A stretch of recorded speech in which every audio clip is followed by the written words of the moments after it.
like a boss. Hey, yo, pull up in that Bentley, bumpin' Benjamin stuntin'. Money old, but I'm young, my pockets on Benjamin Button. 20s, 50s, and 100s, you a George Washington baller. You go nuts at the mall, I must go George Washington Carver. I said, your girl give a lot of brain. It's ironic that I call her dumb. She looked at my... I was watching one of those 30 for 30s.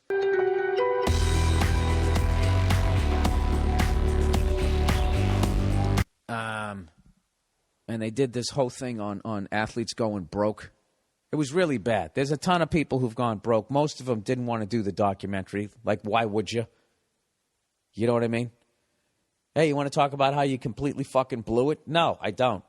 And I resent the fact that at the end of your documentary, you're going to be running a list with my name on it. That's what they had at the end of it. But I was watching it, and I felt bad for people. But after a while, it was just the same fucking story over and over again.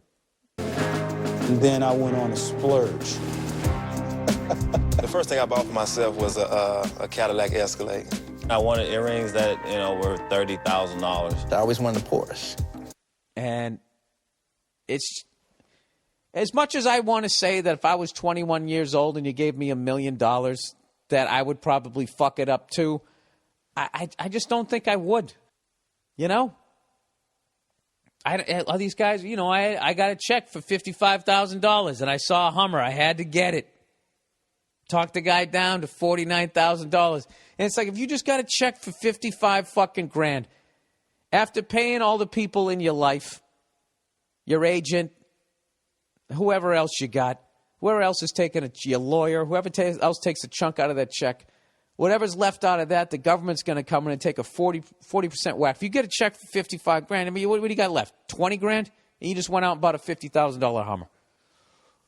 I don't know. But anyways, the point I wanted to make was at the end of it, after showing all these people going through this hell, they have this guy there who's supposed to be evidently some sort of financial advisor. And in the end, they were talking about LeBron James going, he has a potential to be, other than Tiger Woods, pre-divorce, a billionaire athlete. Look at LeBron, who has the opportunity to be a billionaire athlete. How exciting is that? And they go, like, how exciting is that?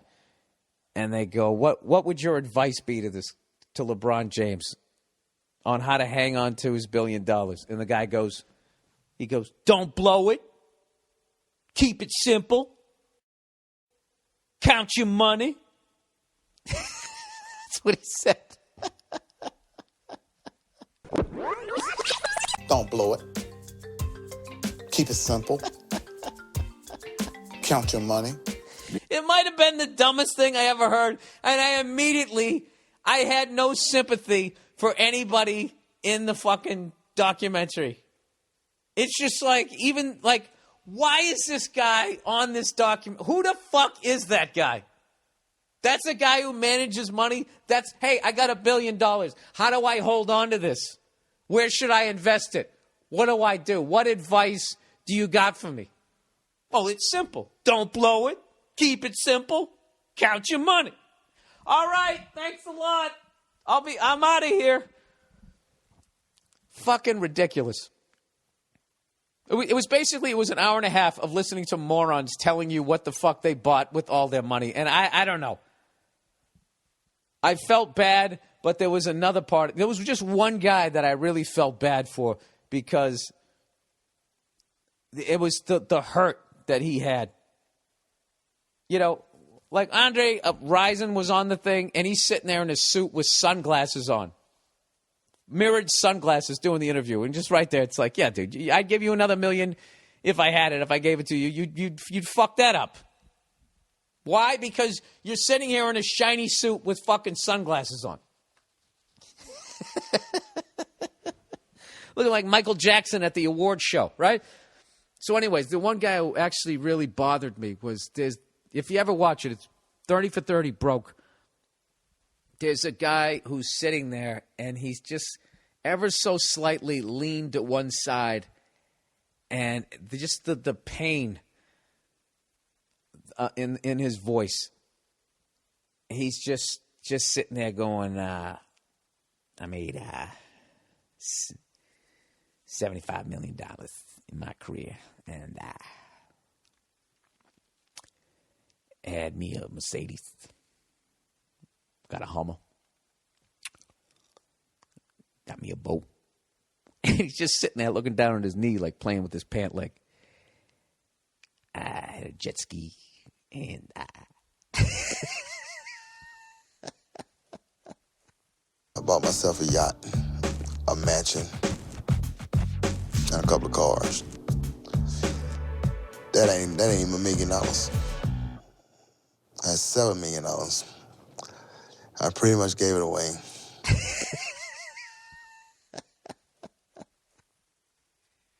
And I had to look away. It was fucking brutal. But the rest of it was just a bunch of knuckleheads. You know, I felt bad for Bernie Kosar, too, because Bernie Kosar, I don't know. It seemed like his dad took his money. I don't know what the fuck it was. I knew with my signing bonus, he was paying off his mortgages and paying off the house and the cars and things of that nature. But as I came to find out a little bit later, the Cleveland Browns also cut a contract for my father, who got $1 million. It's a great. All the 30 for 30s are awesome. This one is awesome, but they just should have had a couple of. They did, you know something? That's not true, because they had like 4 or 5 guys. There was only 2 people who really came off like morons, but they were just so. They were such morons that I felt it tainted the whole thing. Ugh. That might have been the dumbest thing I ever heard. What is your advice? Don't blow it. Keep it simple. Count your money. All right, I'm sorry. Was that even remotely fucking interesting? I love watching those 30 for 30s. I got to watch the Bo Jackson one. There was just something about that. Like, you know, for as much as they showed the amount of people that went broke, there's been so many more people in the league that didn't go broke. So really, weren't you just showing a select group of morons, you know, who were going out and buying a Corvette and sticking a fucking hot tub in the back of it? You know, living week to week on paychecks. I mean, I just don't think that most people are doing that. I would really think that if I was barely on the team, I would be saving every dime. I know I would. I've done that in this business. I've never fucking... You know it's coming. If you're in any sort of entertainment, you know it's coming.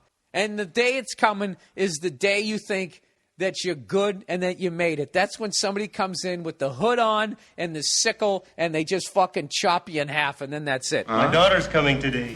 Nikita. Oh, man, today is going to be such a good day for you. Your daughter's going to be so proud of you. Now this is what they call a change of plan. Fatigue time! Fatigue time! Son of a bitch. Motherfucker think you can blow up my brother? Don't forget your smokes.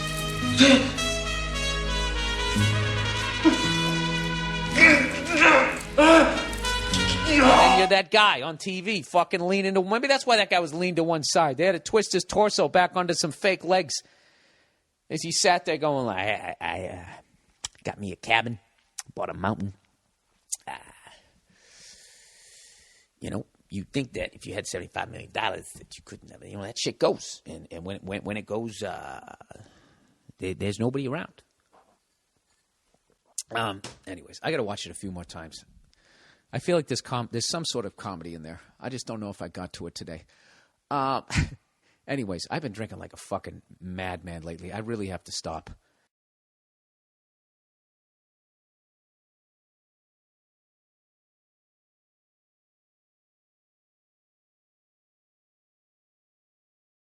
Should Michael Vick have gone bankrupt? Heck no. Are you kidding me? No.